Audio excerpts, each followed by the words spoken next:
আগামী ডিসেম্বরের মধ্যে মিয়ানমারে জাতীয় নির্বাচনের ঘোষণা দিয়েছে দেশটির জান্তা সরকার। নির্বাচনের প্রস্তুতি জোরদার করতে সরকার আজ বৃহস্পতিবার থেকে দীর্ঘদিন ধরে চলা জরুরি অবস্থা প্রত্যাহার করেছে।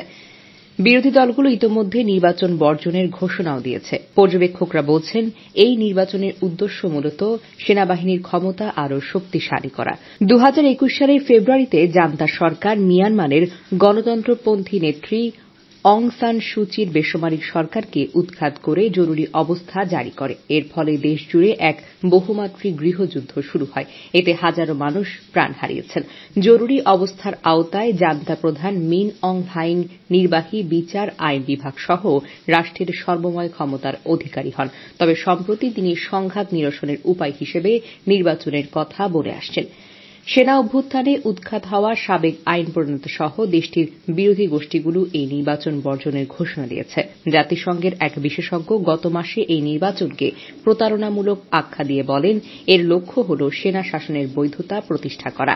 জরুরি অবস্থা প্রত্যাহার প্রসঙ্গে জান্তা সরকারের মুখপাত্র জাও মিন্তুন সাংবাদিকদের কাছে একটি ভয়েস মেসেজ পাঠিয়ে বলেন, আজই জরুরি অবস্থা প্রত্যাহার করা হল, যাতে দেশটি বহুদলীয় গণতন্ত্রের পথে নির্বাচনের দিকে অগ্রসর হতে পারে। তিনি আরও বলেন, নির্বাচন 6 মাসের মধ্যেই অনুষ্ঠিত হবে। বিশ্লেষকদের মতে, নির্বাচন হলেও সেনাপ্রধান মিন অং হ্লাইং প্রেসিডেন্ট কিংবা সশস্ত্র বাহিনীর প্রধান হিসেবে থেকে যাবেন এবং সেই পদ থেকে বাস্তবে দেশের নিয়ন্ত্রণ ধরে রাখবেন।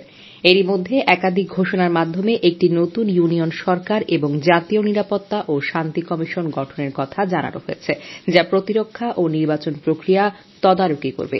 এগুলোর নেতৃত্বে থাকবেন মিন অং হ্লাইং নিজেই। তিনি আপাতত ভারপ্রাপ্ত প্রেসিডেন্ট হিসেবে দায়িত্ব পালন করবেন।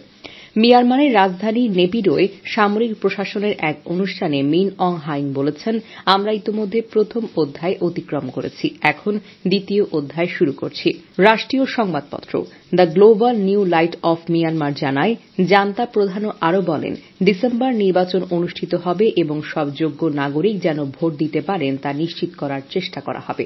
যদিও এখনও ভোটের নির্দিষ্ট তারিখ ঘোষণা করা হয়নি, তবে রাজনৈতিক দলগুলো নিবন্ধন চলছে।